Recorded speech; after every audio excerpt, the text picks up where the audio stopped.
Hi, I'm Mia Sines, and welcome to another episode of Heal Thyself, Benefits of Holistic Living. In this segment with me is Karen Anderson. Karen is an MFT, a therapist, but the really cool thing about Karen is that she's very consciously aware, she's spiritual, and she has a beautiful heart. So welcome, Karen. Oh, well, thank you so much. What a beautiful introduction. I'm just so honored to be a part of your interview series. Thank you. Thank you for being here. I'm really glad to have you here. Can you share with the audience your story, your journey, so that they know how you got to where you are? And then we'll do some questions and answers. But also, this segment is called Living Guided by Your Heart. Okay, so how did I end up to be where I am in this position? Let's see. I think like most people, because I've come to believe it's so normal, we kind of go through our childhoods, survive our childhoods, or we just sort of in that early stages of life, just kind of go with whatever shows up, whether how our parents show up or whatever's going on. And I remember very consciously in my early 20s starting to make some very deep questions for myself, which is, okay, if I didn't like some of those experiences, how do I change this, or can I change any of this? I met what I now consider to be a soul sister. She was a little older than me. We became instant connection, and she really kind of got me in a personal development sort of going, and not from a, cheerleading perspective, but from a going inward perspective. And I started to read spiritual texts. I started to read different forms of books that really started to help me put my life into perspective. I think that was just the natural progression for me then to kind of go into the counseling profession or therapy, which I didn't realize at the time was for therapy for myself. Interesting. We go, it's like there's two reasons my professor said people go to become therapists. One is to, receive and to give. So I've come to realize now that was just the next big phase of really for my own self-development. And now I do a lot more, what I don't know if coaching, I guess, because it's the lingo that people use, but working one-on-one with people to help them take that experience, which was not, who want to have that awakening, want to make sense of their story. Why does it matter? And what can I do about it from this place? And hence that guided by heart, which is the more we fold in, really that's truly what I believe we're connecting to. This is the barometer for our life experience and how we choose to move forward in the world. So that's the short and the long version of it. Well, I love it. Do you want to share with us a little bit, and this is a question that just popped into my head, share with us a little bit about what passion means to you. Oh, passion. Passion is, for me, is an energy. It's sort of a vibration that, we can feel passionate about many things. We often refer to that in a love relationship. But I think anything that lights you up is where, is passion. And when, passion leads to purpose. Purpose leads to passion. You'll find, I think, uncover each. Right.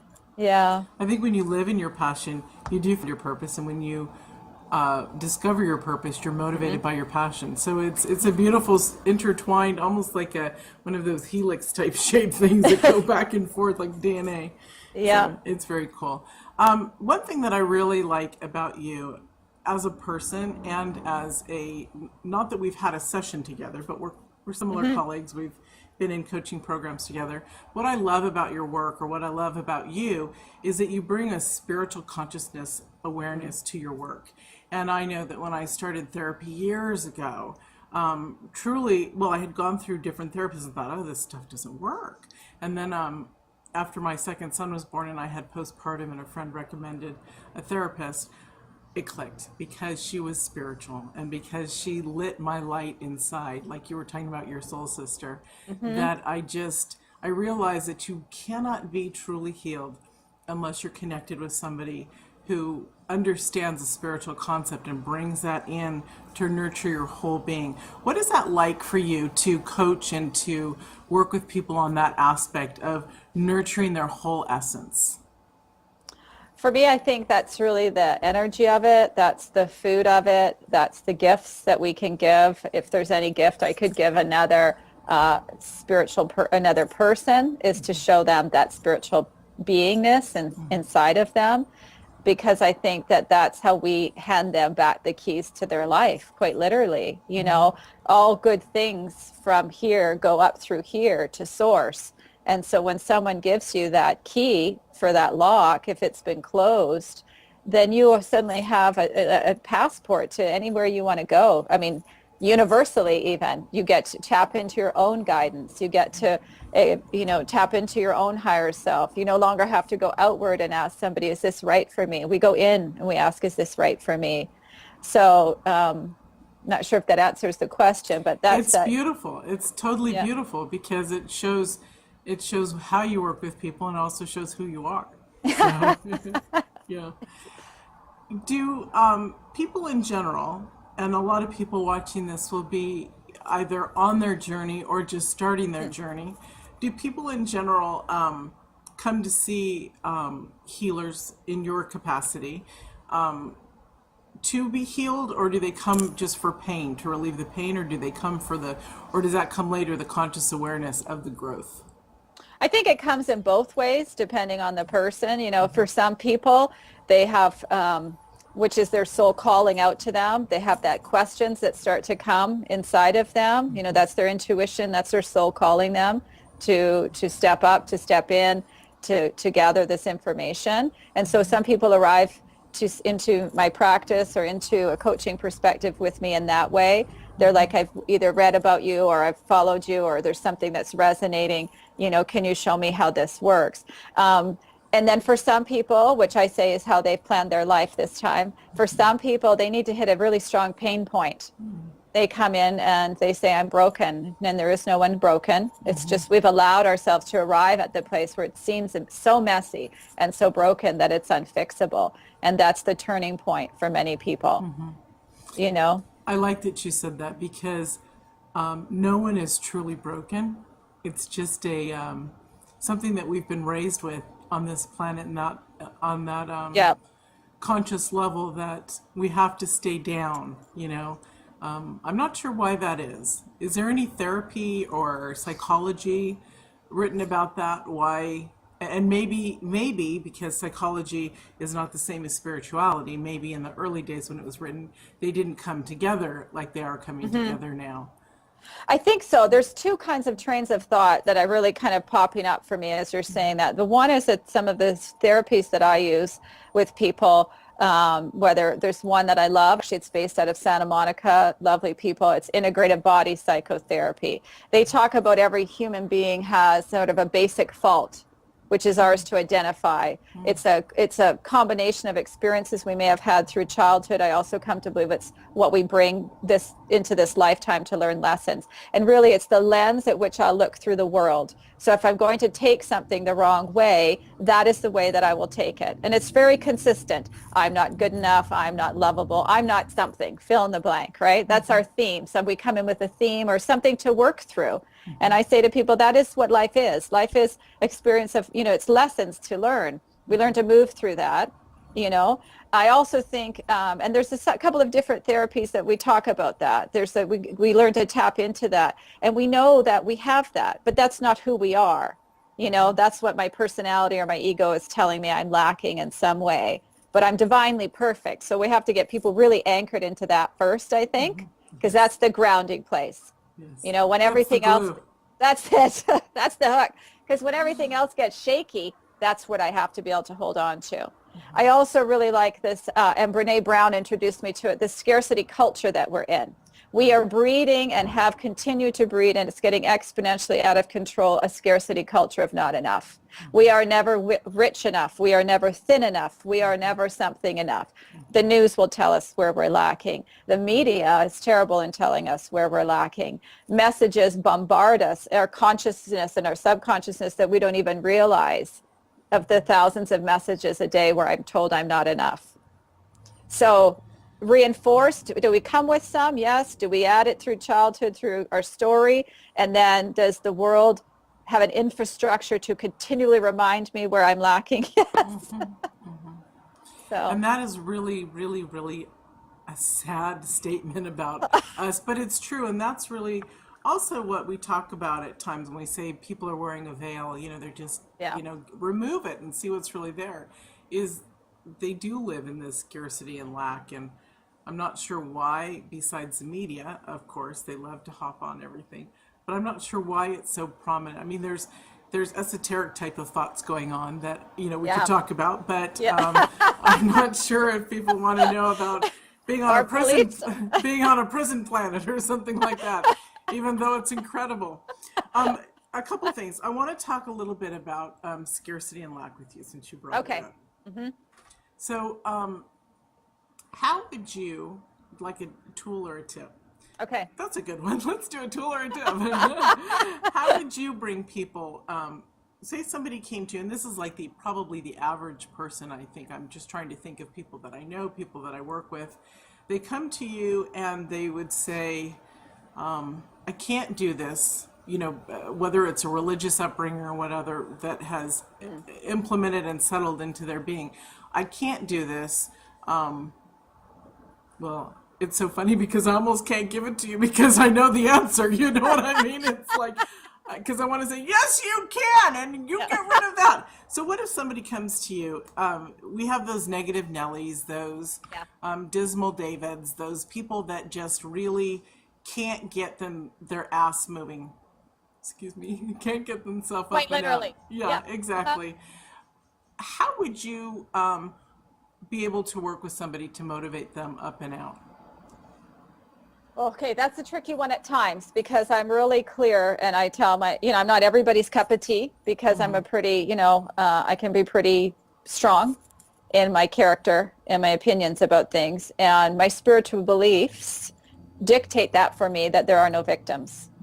And I also have complete respect for people who have gone through victim experiences in the third dimension. Like we're talking like truly have been victims and helping them make sense of that. I work with traumatized people and I work with trauma. So having said that, I have full respect for that. On the day to day, that I'm broken, that this happened to me, we work on that. We work on there are no victims. And when people get really, pissed off at me in my office or working, I say, but you know what, let's do this. If there's no victims and I'm in control of my life, then I'm empowered.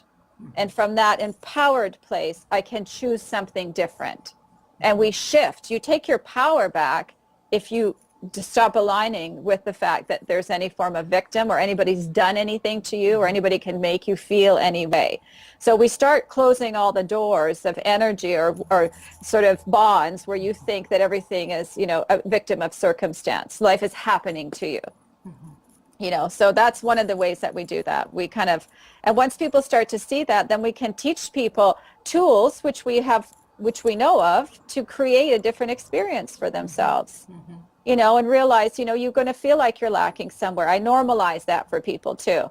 And I don't care, but I'll tell you, it's like an interesting thing. Therapeutically, we're supposed to be a mirror and we're blank. I'm like, what do you want to know? This is where I feel I lack, This is where my story informed me I lack. And then I untwist that. And everybody has that. This is the human experience.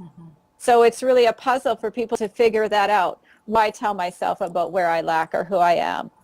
That's the lie, right? It's a lie. Right.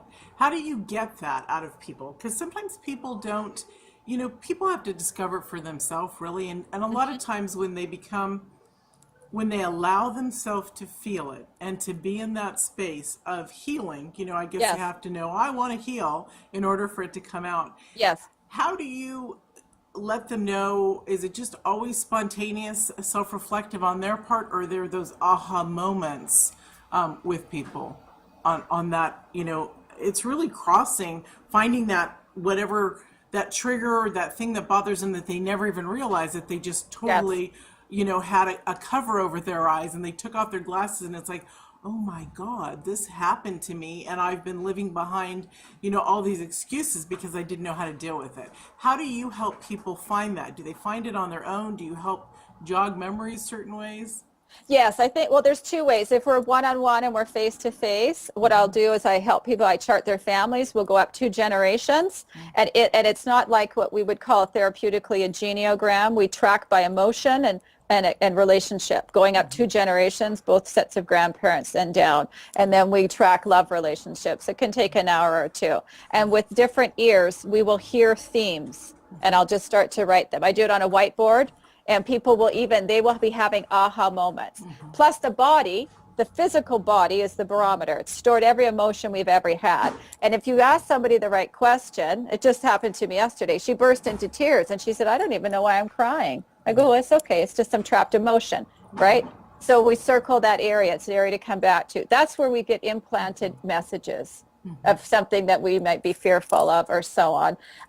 In the guided by heart work, which is work that I've created, is the ability to take somebody through some of that process on their own.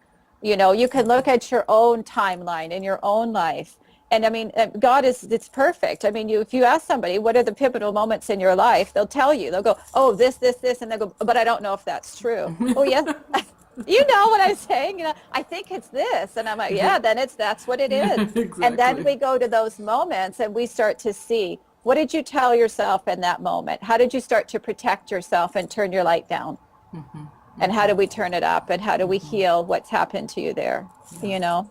That's really the most beautiful thing working with people is, as you said, turning their light up. Yes, that to me, that's what it's all about.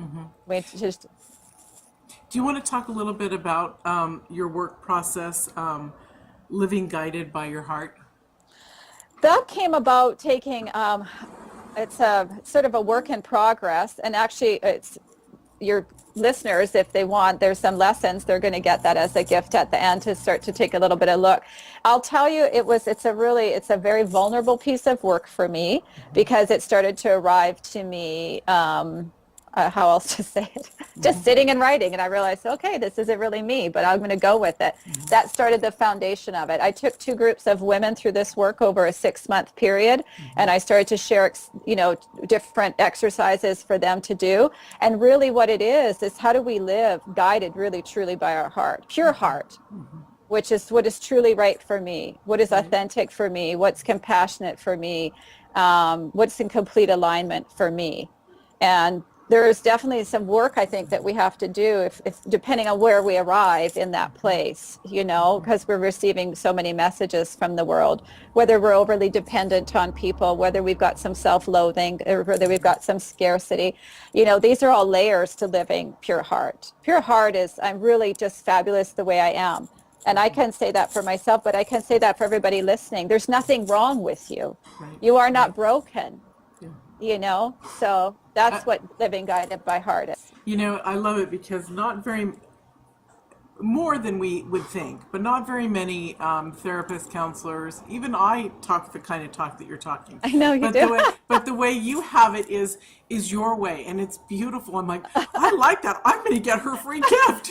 And then as you're talking, I'm like, I do that, but I'm still going to get her free gift. Yeah, it's what I'm going to do it. And that's why I say, they look at me and they'll be and I said, but I'm not any different than you. I mean, the best gift I can give people who work with me is I've been where you've been. I may not have experienced what you've experienced, but I have shame, I have guilt, I have experiences where I have been in a situation where I have felt, is it just me? I don't belong here. I don't measure up. I mean, pain is pain. And it's a universal feeling, and we have all been there. But that's the thing, is if I can overcome it, so can you. You can think you're a little bit more broken, but, and so I just say to people who are maybe listening and they're trying to do it on their own, you so don't have to do it on your own. You just have to hold up your hand, and there's people there. You're there to help them. There's many people. And then, take the shortcut, take the helping hand. I love this girl, everyone. She's awesome. I love it. Don't take the hard road. Don't think I have to do it all by myself. Exactly. God is putting these people in this place. If what we're saying to you is resonating with you, it means take the helping hand. Yeah. And that's the thing. People don't think that there's help. And it's like there's help everywhere. There's free things on the internet. There's people that can coach you part way until you feel you can swing the program or something. There's help everywhere. Yes, there is. Thank God for the internet. There's so much there. There's such a resource there. I mean, if they found their way to your interview series, I am well aware how many people have you got? I mean, you have this many people who are giving in the time that you've given us to share our gift. You are getting, and I don't mean the free gift, I mean the gift of who we are. Exactly. We are giving you how we did it, or how it's possible for you. We're not selling you. We're telling you, Right. this is how I did it. Yeah. This is possible for you. Exactly. You know, Exactly. so. That's awesome. There was a question I was going to ask you. I was so excited. There's a couple of them. Do you ever do I do my own programs with my people, not all the time, but once a year, once every 2 years, I'm like, okay, I'm going to do it with you guys. Do you do that yourself? I do. You seem, that's what I was going to say. You seem so enlightened, and I love this. It's like, you are a soul sister, baby. So Yes. I love it. Yes, I do, because but I don't go first. It's really funny in the groups even, and so then if we're doing it and they're sharing their experiences, and I see the hesitation. There's such it's there's such power when I go, oh yeah, me too. This is what happened to me, right? And I'll share, like just the other night in one of the groups, we were talking about shameful experiences and dysfunction, and people were talking about their families. And I said, no, I've come to realize I didn't think there was anything wrong with my family until I left my front door. People informed me what was wrong, because that's the duality of life, right? People then that's a bit of a moment. Yeah, I love doing my program, guided by heart. I mean, I live from that place. I share the struggle. I signed up for the I Won't Complain for 30 days, and 45 minutes later went, damn. Yeah, it's great when we walk our talk. It's really important, and everybody should walk their talk. Yeah, well, there's no arrival, right? Yeah, we're just growing too. We're all learning and growing, and so. And I congratulate you for giving your experience of the people. I'm very open with my clients and people, and and I've heard that that's one of the most powerful things that they get back from me. And if you're not my cup of tea and you don't like it and you don't like me, that's fine. Then you're not part of our tribe. But for those who, I think it makes people feel safe. So, I'm honoring you for doing that. Thank you. That's really amazing, because if they can see your vulnerability, if they can see your truth and your authenticity and who you truly are, if they can see your heart, then they can trust you and understand, that's right, these stories or these little elements that you're sharing are experiential, and they're so important, and we grow from other people's lives too if we are open to allow that grace in. So it's awesome. There's a couple things more I want to ask you. One, would you like to share your gift even more? Because I'm not sure if you totally shared it. Oh, the gift you mean? Yes, the free your gift. Ooh, besides you, my beauty. To put my glasses on. I have a free gift for anybody who would like to go on. I think that you probably have directions for them how to find it. What I did was the 6-month program is over 100-page workbook. And I took the first, I want to say maybe it's 15 or 20 pages, some lessons on what that looks like, the authentic piece, what it means to be living in a pure-hearted place. And really, one of the exercises in there is to go and look at like where you want your life to be, and what is your feeling state in certain areas of your life. And just to really start to that turning in for some self-reflection. So I have a link which they will have access to through you. Do you want me to give the whole URL? It's a bit long. No, I don't need that. Okay, good. It's in your daily email, everyone. It's in your daily email. So so I would encourage you, please, and if you have any questions, go ahead and email Mia, email myself, or contact us. And just so you know, Karen, and everybody else knows, don't you? You better know. The credits are on at the end, and so your website and your email also runs through the credits. Perfect. So if that resonates with you, if you want more of the lessons somehow, or if there's something going on, go ahead but that's just a sample. And maybe that will, It's awesome. That's wonderful. Thank you so much. That's you're very, so very welcome. powerful. So let's talk about why it's important to take responsibility for our actions. Because, I guess the first thing that came to mind is I have to acknowledge, I have to acknowledge. I have to acknowledge either to heal it, to change course. It really splits you open, doesn't it? When you commit to being responsible for everything, for your choices of the way you treat your spouse, the choices, the way you treat your children, the way you treat somebody at the store, the way you treat yourself. Yes. Yeah, it's very true. And that's that empowered place. That's similar to, when we were mentioning about the no victims. So that puts me in a place of creation. My divine inheritance in the third dimension, you and I get very woo-woo, some of this we might know our time, but for those who listen, is to create. Yeah. I get to alter my experience. by the thoughts that I think, which Yes. influence what's going to show up in my life, you Can you know? share briefly what it looked like for you before, and I will too, but what it looked Yeah. like for you before you, your life before you learned to create. You Yes. learned that you were able to. What was your life like? And then your aha, whatever, whether it was a teeny aha or an explosion, and then what you've created since within yourself. Okay, so the real deal. This is the real deal, The right? real This is the deal. real deal. So here it is. So I grew up in a family that had addiction, and a very, my mother's probably listening. I love you, mommy. Uh, Me but too. having said that, and a very codependent mother, right? So what I was experiencing was that life happens to you, right? Like there was no control, and with addiction, I've come to realize I work with a lot of addicts. It's just a form of numbing, right? It's just pain. It We're is, yeah. just pain. We're just numbing our pain. So with that though, life was really kind of chaotic because you just never knew. I can only say it's like this. It's like the doorbell going off and you're like, oh, what did the postman bring today? It was never like, I'm going to open the door and this experience is going to come for me. So that's sort of how I did that. And so my first long-term love of my life, not love of my life, so I thought at the time, right, 15 to 21, was an alcoholic, even, probably worse than what I was living with. But that's how the universe works. Right. And I remember with full clarity going, I've lived this life. What am I doing? And and ended the relationship with my head, not my heart, right? And then started to have that awakening of how I can change things. And my mother said to me once, happiness is fleeting and you should take it when it shows up.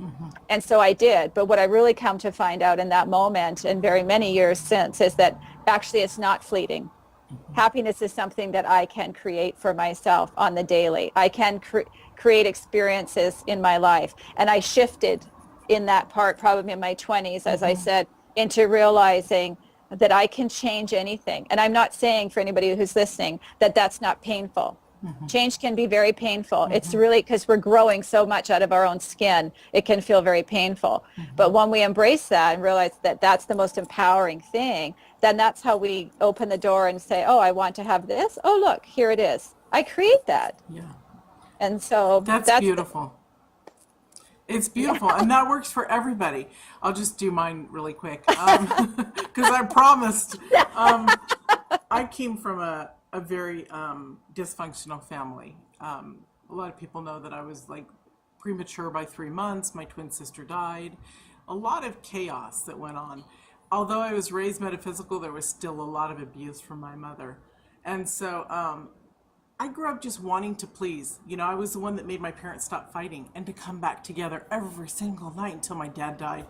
That horrific, unsettled sleep throughout my youth was really disruptive to who I was as a woman. I never was able to understand that I came first, that everybody else didn't. It took so long. It took almost all of my journey to, yes, I was spiritual. But when I had my awakening moment, it literally, I was on my deathbed, more or less. Within 2 years, the doctor said that my organs would be totally eliminated and I would be gone. So I shifted and changed everything when I had literally this ray of light from God.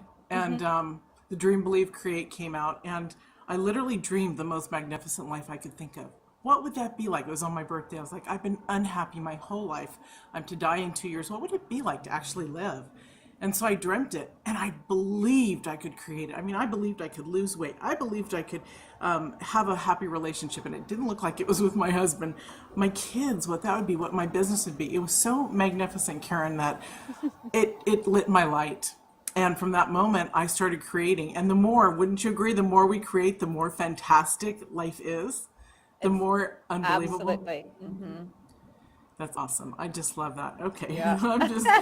I just love it because people don't get what creating is all about. It's like you said, it's painful at times until it's not. And then when it's not painful, we get rid of that, like we were talking before, that scarcity and that lack, and we can bring in anything. You could be, anyone out there listening, you could be the president of the United States if that's what you so desire. But there's methods in which to get there. That means you have to be educated in a certain way. You have to heal yourself. You have to take every single footstep to get to that point. Yes. And we need you, so do it.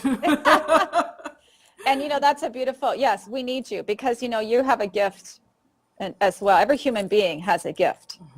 And so for anybody listening, I don't know what my purpose is. I would say, well, stop looking to the media and not, I don't know where that's coming from again about the media, but I think it's because we seem to think the only gifts in the world are, I have to be successful this way, financially free this way, or so-and-so this way. Right. And once you take the spiritual door, your whole soul purpose might be to turn up people's light, to be in service to others, to share joy, to raise the vibration when you walk into a room. I have never done any spiritual work or somewhere that dollars and cents have ever come up. These are not gifts. Yeah. Some people have the ability to manifest a lot that way, but, Right. and use it to change the world, but that's different. I want to ask you, you talked about the theme of life. What is your theme in your life? What is my theme? I did a personal manifesto and it kind of poured out of me. And what I realized is I really stand for others who can't stand for themselves. And it's really to be in service is what I have come to find out. I mean, I started volunteer work at a very young age. I just thought it was so normal. And love is really what I'm here. Waking up people. Yeah. I've got a couple of purposes, but if you ask me to help people wake up, there's so much more going on in your heart if you give it the opportunity. Yeah. And I love your heart. It's so beautiful. And you come up with the coolest names for your stuff. I'm like so envious. Your Love Wide Awake. I want to use that for a class I'm teaching in the summertime. I'm like, well, maybe if Karen comes on and teaches one of those classes, we could. All right, sweetheart. Thank you so much for joining us. This was fun. It was informative, and it was amazing. I appreciate it coming I on. so appreciate you. Thank you for having me on. Thank you. Okay. And we'll see you all in the next segment. Bye.